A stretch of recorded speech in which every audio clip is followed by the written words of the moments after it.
Hospital Nacional instala uma linha de eletricidade FON, onde responde à comunidade de preocupação quando a eletricidade mata laca.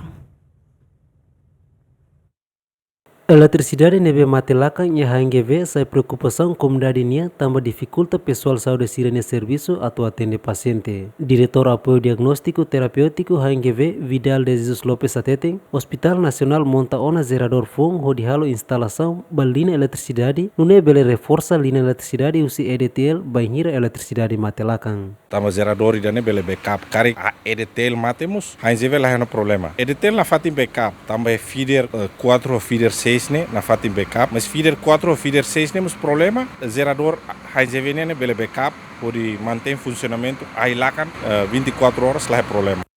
Além nene chefe eletricidade HNGV Ziomar Domingos Fernandes Atete siranya parte esforço na fatin ho dibuka solução ma problema eletricidade e Hospital Nacional nune label foi impacto ba paciente sira.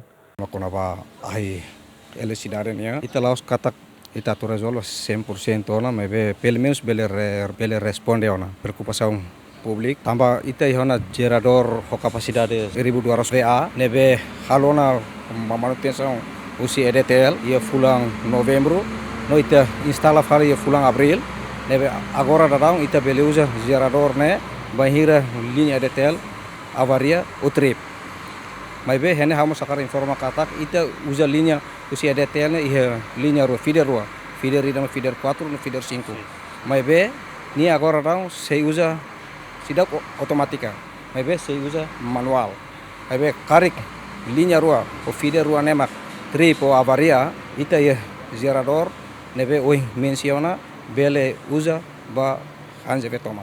Além nene HNGV mos ia ona máquina fomba sunulisu médico nia no máquina ne lahamu su poluição. Equipa cobertura GMN.